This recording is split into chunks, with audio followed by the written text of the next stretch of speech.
Hello बच्चों, नमस्कार। कैसे हैं आप? आज हम लोग फिर करेंगे हिंदी के 50-55 सवाल। ये परीक्षा की दृष्टि से बहुत ही अच्छा होगा आपके लिए। तो चलिए, अब समय भी अपने पास कम है, अब शुरू करते हैं इसको। आइए क्वेश्चन करते हैं। क्या क्वेश्चन है? क्वेश्चन ये है, आप यहाँ देख ही रहे हैं सारे क्वेश्चन को। क्वेश्चन ये है, सुमित्रा नंदन पंत का जन्म कब हुआ? पहला क्वेश्चन ये है, सुमित्रा नंदन पंत एक कवि हैं, इनका जन्म कब हुआ? तो इनका जन्म जो हुआ 1900 ईस्वी में। इनका जन्म कब होता है? 1900 ईस्वी में। याद रखिएगा, सुमित्रा नंदन पंत जी का जन्म होता है 1900 ईस्वी में। अगला दूसरा क्वेश्चन है, भारत माता कविता में भारत का कैसा चित्र प्रस्तुत किया है? किसमें? भारत माता कविता में भारत का कैसा चित्र प्रस्तुत किया है? भारत का कैसा चित्र दिखाया है? तो यथा तथ्य, भारत का यथा तथ्य चित्र दिखाया है, प्रस्तुत किया है। यथा तथ्य किसे कहते हैं? यथा तथ्य का मतलब जैसा का तैसा, जैसा कंटेंट है, जैसा तथ्य था, जैसी चीजें थी भारत के विषय में, वैसा ही एज इट इज लिख के दिखा दिया। ये तो कहते हैं भारत माता कविता में भारत का कैसा चित्र प्रस्तुत किया है। तो भारत का कैसा चित्र प्रस्तुत किया है? यथा तथ्य। चलिए जल्दीबाजी से कर लेते हैं हम लोग। भारत मां के श्रेष्ठ मुख की तुलना कवि ने किससे की है? भारत मां की जो श्रेष्ठ मुख की तुलना कहते हैं कवि ने छायायुक्त चंद्र से की है। किससे की है? छायायुक्त चंद्र से की है। छायायुक्त चंद्र का मतलब समझते हैं ना?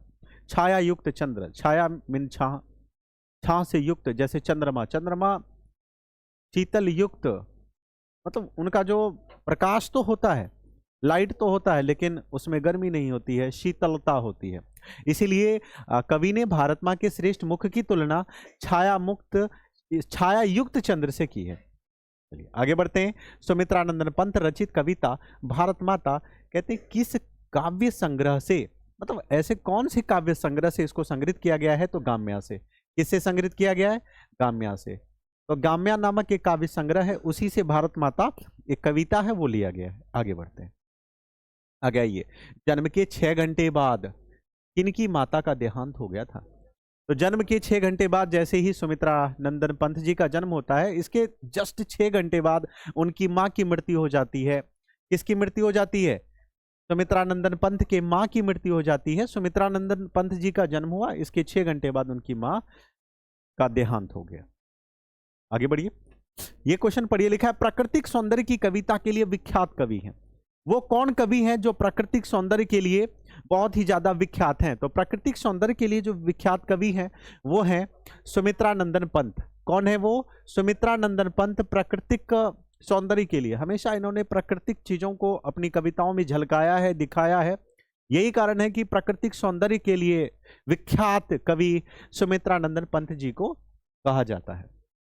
आगे बढ़ते हैं। स्वर्ण किरण, स्वर्ण किरण का मतलब समझते हैं ना, सोने का किरण। किस कवि की रचना है?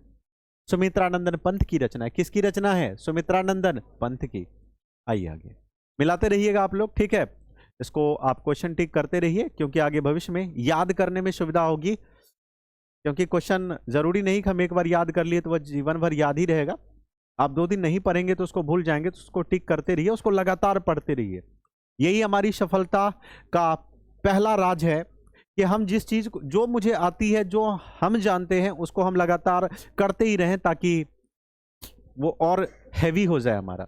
अगला क्वेश्चन है, सुमित्रा नंदन पंत के अनुसार भारत माता किसकी मूर्ति है? कहते हैं कि सुमित्रा नंदन पंत की जी के अनुसार यदि देखा जाए तो भारत माता किस प्रकार की मूर्ति है?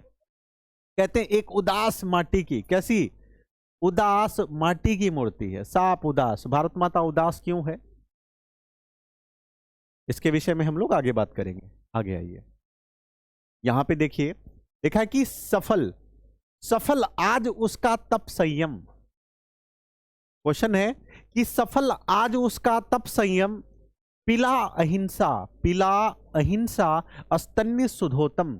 प्रस्तुत पंक्ति किस कविता की है? कहते हैं अहिंसा रूपी दूध पिला, स्तन्य सुधोतम। अब ये कहते हैं कि सफल आज उसका तप संयम, पिला अहिंसा स्तन्य सुधोतम पंक्ति कहते हैं किस कविता से लिया गया? तो ये आपको बता दें, ये भारत माता से लिया गया। कहां से लिया गया है? भारत माता से। आगे आइए, जनतंत्र का जन्म शीर्षक कविता के कवि कौन है? जनतंत्र का जन्म, जनतंत्र का जन्म, इसके जो लेखक हैं वो रामधारी सिंह दिनकर जी हैं। कौन है? रामधारी सिंह दिनकर। आगे चल के हम लोग यदि दिनकर भी बोले तो आप समझ जाइएगा कि रामधारी सिंह की ही बात हुई है। तो जनतंत्र का जन्म शीर्षक कविता के कवि हैं रामधारी सिंह दिनकर। आगे बढ़िए, रामधारी सिंह दिनकर का जन्म हुआ, कहते किस जिले में हुआ? रामधारी सिंह दिनकर का जन्म बेगूसराय जिले में होता है। किस जिले में? बेगूसराय जिले में होता है। अगला क्वेश्चन करते हैं, सदियों की ठंडी बूझी राख सुगबुगा उठी, मिट्टी सोने का ताज पहन इठलाती है। यह पंक्ति किसकी है? किस कवि की है? तो यह कवि दिनकर जी की है। और यह जो पंक्ति ली गई है यह किस कविता से? जनतंत्र के जन्म कविता से यह पंक्ति लिया गया है। और किस कवि की पंक्ति है? तो दिनकर जी की पंक्ति है। दिनकर जी ने ऐसा लिखा है। आइए आगे बढ़ते हैं। अगला क्वेश्चन है, दिनकर जी की कवि के साथ साथ, मतलब दिनकर जी कवि के साथ साथ क्या और कुछ थे? पूछा है, क्वेश्चन पूछा है, दिनकर जी कवि के साथ साथ कुछ और भी करते थे। हाँ, वो गद्यकार भी थे। वो क्या थे? गद्यकार भी थे। सदियों की ठंडी बूझी राख सुगबुगा उठी और मिट्टी सोने का ताज पहन इठलाती है। प्रस्तुत पंक्तियां किस कविता की है? अब ये पूछा है कि किस कविता की है। आपको पहले ही बता दिया गया किस कविता की है? जनतंत्र के जन्म की। तो बच्चों तरह तरह से क्वेश्चन पूछे जाते हैं। एक ही क्वेश्चन को कई तरीके से पूछे जाते हैं। तो हर तरीके से हमें क्वेश्चन को याद रखना पड़ेगा और इसको लगातार हम लोग इसकी आवृत्ति करते रहेंगे, लगातार पढ़ते रहेंगे, तो ये भी जरूर याद रहेगा। आइए अगला क्वेश्चन करें, 15 नंबर का। क्या क्वेश्चन? एक बार क्वेश्चन देख लेते हैं। क्वेश्चन है, मिट्टी की अबोध मूर्ति कौन है? मिट्टी की अबोध मूर्ति कौन है? जनता। तो रामधारी सिंह दिनकर जी ने मिट्टी की अबोध मूर्ति जनता को कहा है। किसको कहा है? जनता। बेचारी क्या करेगी? हर क्षेत्र से, हर एंगल से देखा जाए तो जनता ही जा रही है। तो यही कारण है कि रामधारी सिंह दिनकर ने जनता को ही मिट्टी की अबोध मूर्तें कहा। आइए अगला क्वेश्चन देखते हैं। फावरे और हल राजदंड बनने को है।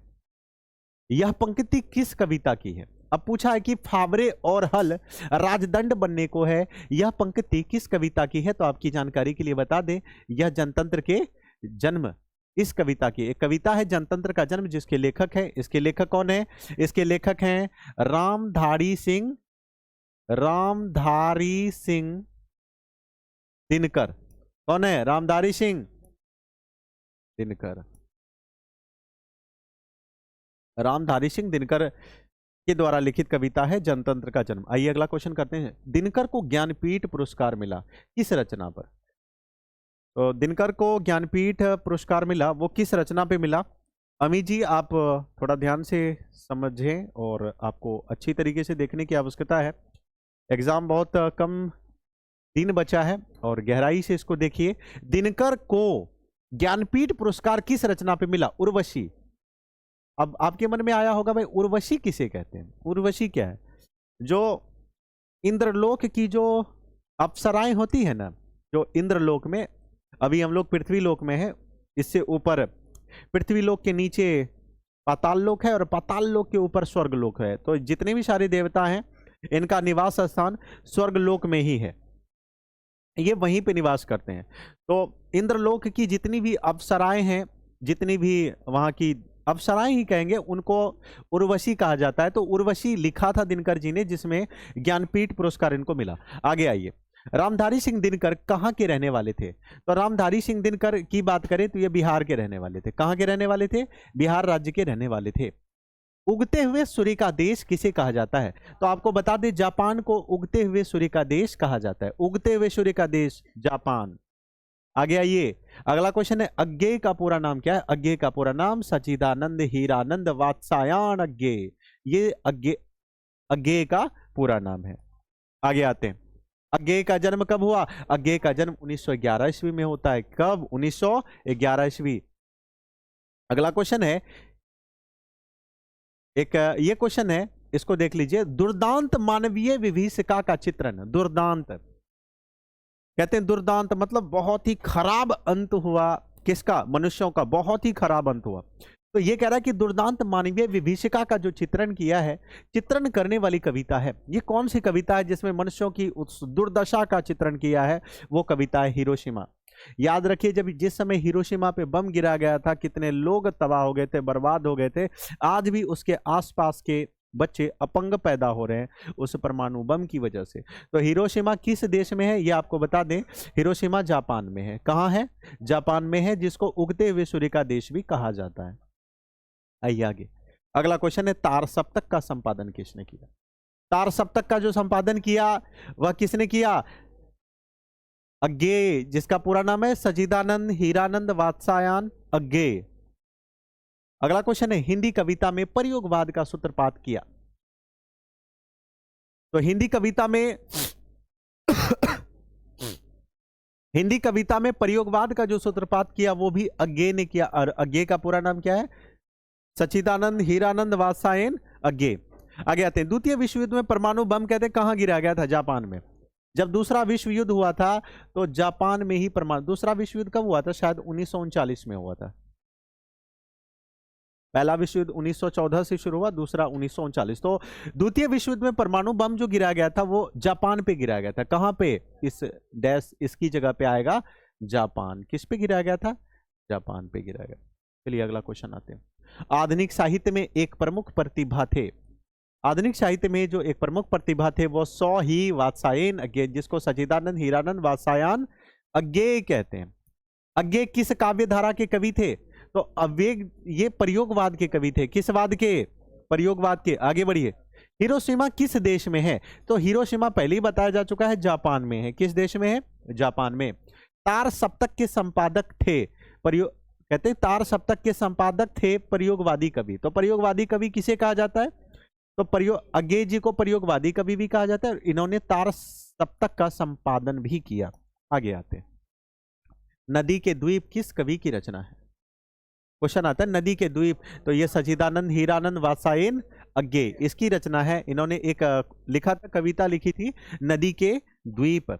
आगे आते हैं, एक वृक्ष की हत्या के कवि कौन है? कुंवर नारायण। एक वृक्ष की हत्या, एक वृक्ष की हत्या के लेखक हैं कुंवर नारायण। अब देखिए क्वेश्चन कैसे बन रहा है, कितने जबरदस्त ये प्रश्न है। लिखा है कि एक वृक्ष की हत्या, एक वृक्ष की हत्या कविता में, कहते हैं कि कविता में कवि शहर को किससे बचाने की बात कर रहे हैं? नादीरों से, लुटेरों से नहीं, नादीरों से। किससे बचाने की बात कर रहे हैं? नादीरों से। अगला क्वेश्चन है, एक वृक्ष की हत्या कविता किस काव्य संग्रह से संकलित है? तो एक वृक्ष की हत्या जो कविता है ये किससे संकलित है? इन दिनों से। किससे? इन दिनों से। गाम्या से तो क्या लिया गया है? सुमित्रा नंदन पंत जी का वो कविता है, वो लिया गया है, तो वो तो होगा नहीं। इन दिनों से। इस एक वृक्ष की हत्या कविता काव्य संग्रह कहते हैं किससे संकलित है? तो इन दिनों। ठीक है, इसको देखिए, नगर संवेदना के कवि हैं। तो नगर संवेदना के जो कवि हैं वो है कुंवर नारायण। जल्दीबाजी में कर लेते हैं। एक वृक्ष की हत्या शीर्षक पाठ में कहते हैं दूर से कौन ललकारता है? वृक्ष रूपी चौकीदार। वृक्ष रूपी चौकीदार ये दूर से ही ललकारता है। अगला क्वेश्चन, कुंवर नारायण कवि हैं, तो ये नगर संवेदना के कवि हैं। कुंवर नारायण किस संवेदना के कवि हैं? नगर संवेदना के कवि हैं। दूर से ही ललकारता कौन है? मैं जवाब देता दोस्त, पंक्ति किस पाठ से है? तो एक वृक्ष की हत्या से। किससे है? एक वृक्ष की हत्या से। अगला क्वेश्चन, अगला है कि आत्मजयी नामक प्रबंध काव्य किस कवि द्वारा लिखा गया है? आत्मजयी, एक बार फिर देखिए, आत्मजयी नामक प्रबंध काव्य जो है कहते हैं किस कवि द्वारा लिखा गया है? किसके द्वारा लिखा गया है?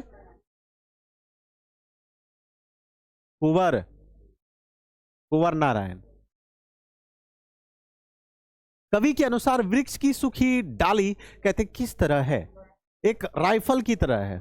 वृक्ष की जो सूखी डाली है वो कवि ने कहा है वो राइफल की तरह, राइफल।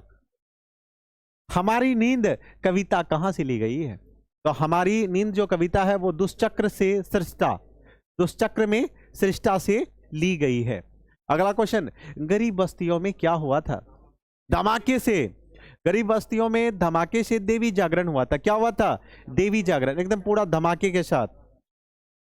आगे बोलो, पीछे बोलो, होता है ना देवी जागरण में। है मैं नहीं सुनिया, तू नहीं सुनिया, ऐसे करके चलता है कि नहीं चलता है? तो इसी को धमाके के साथ देवी जागरण कहते हैं। देवी जागरण में यही होता है, एकदम पूरा एकदम सब लोग आता है, वो देवी जागरण वाला एकदम कहेगा जय माता दी, पिछले बोलो, वो पीछे से कहेगा जय माता दी, वो कहेगा मैं नहीं सुनिया मैं नहीं सुनिया, फिर कहते जय माता दी, ऐसे करके ये देवी जागरण में यही होता है। अगला क्वेश्चन आते हैं, वीरेंद्र अग्रवाल का पहला कविता संग्रह। तो वीरेंद्र अग्रवाल का जो पहला कविता संग्रह था, इसी दुनिया में, किस दुनिया में? इसी दुनिया में। चलिए, हमारी नींद शीर्षक कविता में नींद किसका प्रतीक है? आलस का प्रतीक है। कवित्री अनामिका का जन्म कब और कहां हुआ? तो इनका जन्म होता है मुजफ्फरपुर बिहार में। कवित्री अनामिका का जन्म हुआ मुजफ्फरपुर बिहार में। कब हुआ था? तो 17 अगस्त 1961 ईस्वी को हुआ था। यहाँ पे थोड़ा सा ये जो है ना, ये मिस टाइप हो गया है, ये यहाँ पे बी नहीं होना था, ये बी गलती से आ गया है, बी हटना था। खैर इसको आप देख लीजिएगा, ठीक है। आगे, सृष्टि का की विकास, या सृष्टि का विकास होना था। सृष्टि की विकास कथा कहते हैं कि का प्रथमाक्षर क्या है? तो सृष्टि की विकास एक कथा है, कहते हैं इसका जो प्रथम अक्षर है, प्रथम अक्षर क्या है?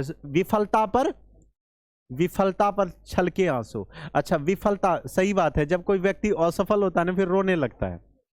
विफल होते ही वह व्यक्ति क्या? रोने लगता है, आंखों से आंसू चलने लगती है। कवित्री अनामिका के अनुसार चौखटे में बेटे का क्या नहीं अटता है? क। चौखटे मतलब मुंह में क ही नहीं आता।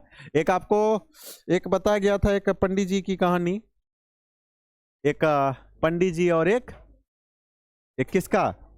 एक छात्रों वाला, क ही नहीं। पंडित जी कहता है बोलो क, कहता है कि नहीं जाने छे मास्टर साहब, पंडित जी नहीं जाने छिए। और कहता है बोलो क, कहता है पंडित जी नहीं जाने छे। लिया छड़ी देना शुरू किया, कहता पंडित जी को, पंडित जी को, पंडित जी को, मतलब वो शुरुए कर दिया। इतना बोला 10 बार, वो रुका ही नहीं। तो कवित्री अनामिका के अनुसार मुझे लग रहा है कि यहां भी